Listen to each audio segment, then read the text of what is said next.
Hello friends, welcome to my channel. तो आज मैं एक्सप्लेन करने वाली हूँ अगाथा क्रिस्टीज क्रोक्ड हाउस। ये एक मर्डर मिस्ट्री मूवी है।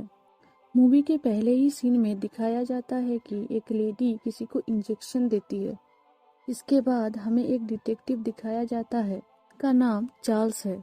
चार्ल्स को मिलने उसकी एक सोफिया आती है, जो उसके दादाजी के मौत के बारे में बताती है कि उसे लगता है कि ये मौत नेचुरल नहीं थी, उसके दादाजी का मर्डर हुआ था और वो चाहती है कि चार्ल्स उसके घर आके पता लगाए किसने ये मर्डर किया है।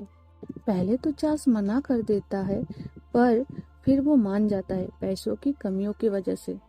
कुछ दिन बाद चार्ल्स लियोनिडिस फैमिली से मिलने जाता है। उसकी मुलाकात सबसे पहले एडिथ से होती है। एडिथ सोफिया के ग्रैंडफादर एरिस्टाइड की वाइफ की बहन होती है। एरिस्टाइड के वाइफ के मरने के बाद एडिथ आके उसके बच्चों को संभालती है। एडिथ ग्राउंड में मोल्स को शूट कर रही थी। उसके बाद सोफिया आती है और कहती है कि वो चार्ल्स को इजिप्ट में पहले ही मिल चुकी है। इसके बाद सोफिया चार्ल्स को अपने दादाजी के रूम में ले जाती है और कहती है कि वो सुबह नाश्ता लेके आई थी और दादाजी सोए हुए थे। चार्ल्स उस रूम की तलाशी लेने लगता है। तभी सोफिया की सिस्टर जोसेफिन आती है और कहती है कि उसे बहुत कुछ पता है इस घर के बारे में और वो सब कुछ अपने नोटबुक में लिखती रहती है। इसके बाद चार्ल्स मागदा से मिलता है, जो कि सोफिया की मदर होती है। मागदा एक एक्ट्रेस होती है और उसका हस्बैंड फिलिप उसके लिए स्क्रिप्ट लिखा करता है। मागदा की एक्टिंग करियर सक्सेसफुल बिल्कुल भी नहीं थी। उसके बाद चार्ल्स फिलिप से मिलता है, जो कि सोफिया के फादर थे। पूछने पर वो बताते हैं कि 10 साल पहले एक पोकर गेम में वो बहुत सारे पैसे हार गए थे और एरिस्टाइड ने मौका पाके उसे यहाँ बुला लिया था। फिलिप ने मागदा के लिए कुछ प्ले रेफर किया था, पर वो सब चली नहीं। इसके बाद चार्ल्स रॉजर और उसके वाइफ से मिलता है। रॉजर एरिस्टाइड का छोटा बेटा है, जो कि एरिस्टाइड की बिजनेस में उसकी हेल्प करता है। रॉजर बताता है कि उसके फादर को ब्रेंडा ने मारा है। ब्रेंडा एरिस्टाइड की सेकेंड वाइफ होती है। चार्ल्स फिर ब्रेंडा से मिलता है। ब्रेंडा जब 24 साल की थी तब एरिस्टाइड, जो कि 75 इयर्स का था, तब उनकी शादी हुई थी। ब्रेंडा एक कसिनो में काम करती थी। ब्रेंडा बताती है कि जिस रात एरिस्टाइड की मर्डर हुआ, उस रात एरिस्टाइड को इंजेक्शन उसने ही लगाई थी। ब्रेंडा कहती है अगर उसे एरिस्टाइड को मारना ही था तो वो इंसुलिन के बोतल पर लगे हुए फिंगरप्रिंट्स को वो पहले ही हटा देती। इसके बाद चार्ल्स मिस्टर ब्राउन से मिलता है। मिस्टर ब्राउन बताते हैं कि मर्डर वाले रात वो भी एरिस्टाइड के साथ में ही थे और एरिस्टाइड के दोनों बेटे रॉजर और फिलिप भी उनसे मिले थे और उन दोनों का झगड़ा भी हुआ था। फिलिप अपने स्क्रिप्ट के साथ आया था, जिसके लिए एरिस्टाइड ने बिना पढ़े ही मना कर दिया था और रॉजर को बिजनेस में लॉस होने के कारण से पैसे मांगने आया था। नेक्स्ट सीन में सोफिया और चार्ल्स बाहर जाते हैं और थोड़ा एंजॉय करते हैं।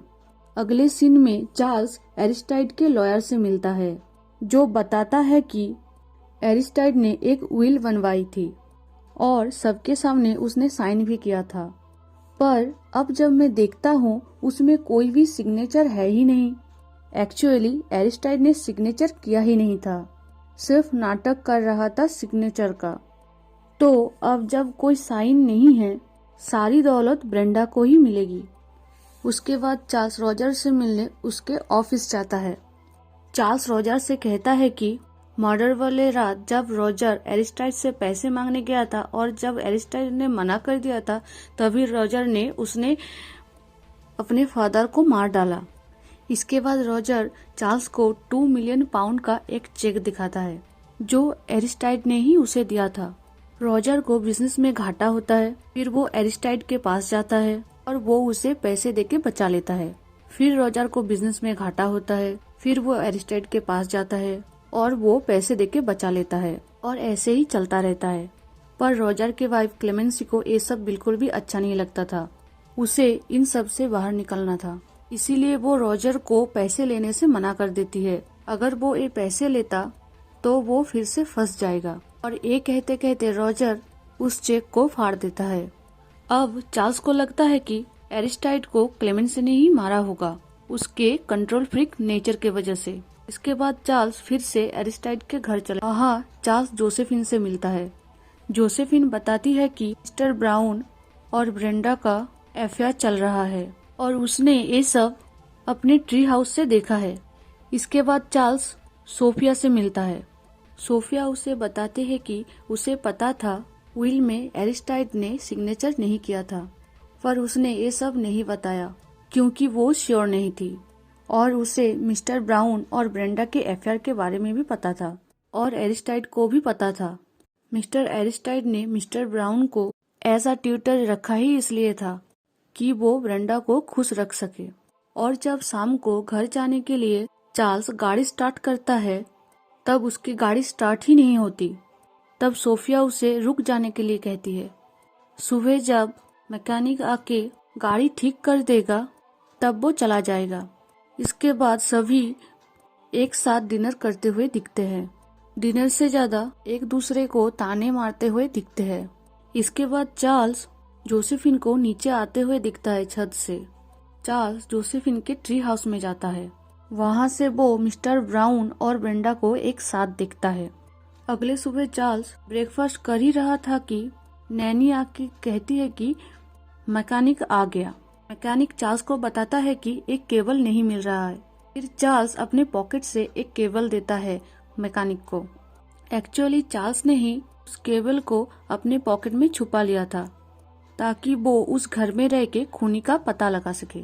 नेक्स्ट सीन में एक दूसरे लॉयर को देखते हैं। पुलिस से कहता है कि उसके पास एरिस्टाइड के साइन की हुई एक विल है जिसमें लिखा है कि सारी दौलत सोफिया को ही मिलेगी। वहाँ चार्ल्स भी होता है। तभी उसे एक कॉल आता है एरिस्टाइड के घर से और वो चला जाता है। वहाँ जाके उसे पता चलता है कि ट्री हाउस की रस्सी किसी ने काट दी थी, जिसकी वजह से जोसेफिन गिर जाती है और उसे हॉस्पिटल ले जाया जाता है। जोसेफिन के जाने के बाद वहाँ लॉयर आता है और वो विल पढ़ के सुनाता है।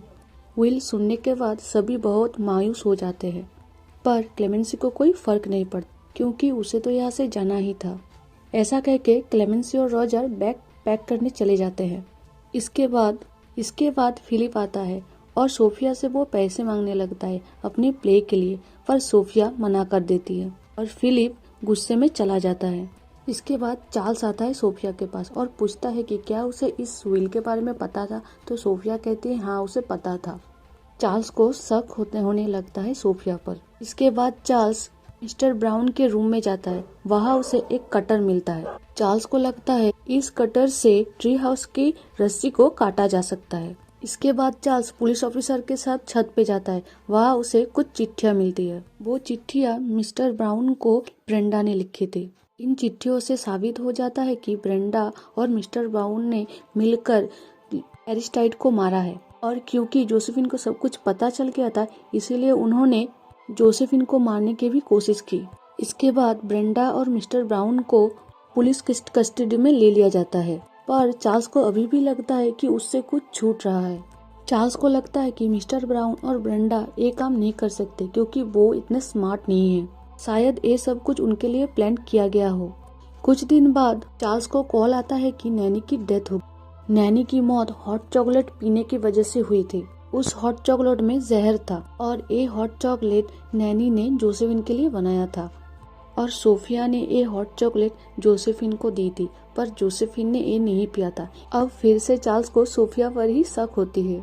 अब चार्ल्स को लगता है कि ये जहर नैनी को मारने के लिए नहीं, जोसेफिन को मारने के लिए था। अब चार्ल्स जोसेफिन से पूछता है कि उसे ऐसा क्या पता है जिसके लिए लोग उसे मारना चाहते हैं, पर जोसेफिन उसे कुछ नहीं बताती। जोसेफिन बहुत परेशान होती है कि उसे उसकी नोटबुक नहीं मिली थी जिसमें वो सब कुछ लिखती रहती है। चार्ल्स जोसेफिन को समझाता है, डराता है, पर फिर भी जोसेफिन उसे कुछ नहीं बताती।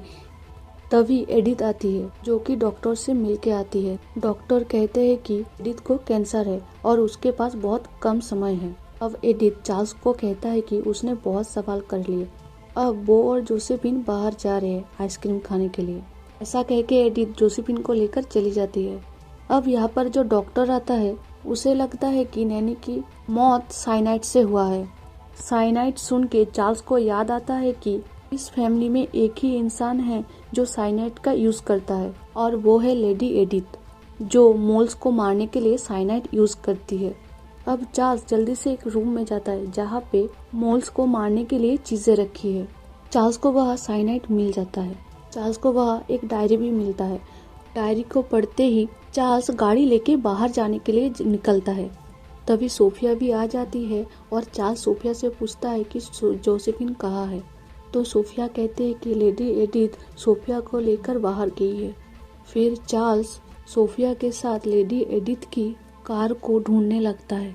चार्ल्स सोफिया को एक डायरी देता है और कहता है कि जोर से पढ़ो। अब सोफिया डायरी पढ़ना शुरू करती है, जिसमें जोसेफिन ने लिखा था कि मैं बहुत बोर हो रही हूँ, इस घर में कुछ एक्साइटिंग होना चाहिए। मुझे हमेशा से बैले डांसर बनना था, पर एरिस्टाइड ने मुझे मना कर दिया। एरिस्टाइड ने कहा कि मैं इतनी सुंदर नहीं हूँ, पर जोसेफिन को बैले बहुत बहुत बहुत पसंद था और इसीलिए वो एरिस्टाइड से बहुत गुस्सा थी। और उसने ये भी लिखा था कि इसकी सजा एरिस्टाइड को जरूर मिलेगी। उसने ही इंसुलिन को आई ड्रॉप से बदल दिया था और एरिस्टाइड की डेथ हो गई थी। ये नैनी भी बहुत बुरी थी, हमेशा जोसेफिन को रोकती टोकती रहती थी, उसके ऊपर नजर रखती थी। इसीलिए जोसेफिन ने हॉट चॉकलेट में साइनाइड मिला दिया था। उसे पता था कि अगर वो हॉट चॉकलेट नहीं पिएगी तो नैनी ही हॉट चॉकलेट पी लेगी। और उसने ही ब्रेंडा वाले लेटर्स लिखे थे ताकि उनके ऊपर शक आ जाए। और अपने आप को विक्टिम दिखाने के लिए उसने ही रस्सी काटी थी और कटर भी उसने ही रखा था डॉक्टर ब्राउन को फंसाने के लिए। एडिथ को ये सब कुछ बहुत पहले ही पता चल गया था, इसीलिए उसने चार्ल्स के कार में एक नोट रखा था जिसमें उसने लिखा था कि उसने ही सब कुछ किया है, उसने ही एक क्राइम किया है, ताकि वो जोसेफिन को क्राइम से बचा सके। का प्लान था कि वो जोसेफिन को लेकर मर जाएंगी, क्योंकि वो नहीं चाहती थी कि जोसेफिन इतनी कम उम्र में जेल जाए और इतने खतरनाक दिमाग वाले जोसेफिन को वो खुला भी नहीं छोड़ना चाहती थी। इसीलिए वो गाड़ी ले जाके एक खड्डे में गिरा देती है। उसके पीछे चार्ल्स और सोफिया आते हैं पर उन्हें बचा नहीं पाते क्योंकि गाड़ी ब्लास्ट हो जाती है। ये सब देखकर सोफिया बहुत दुखी हो जाती है और ऐसे ही ये मूवी खत्म हो जाती है।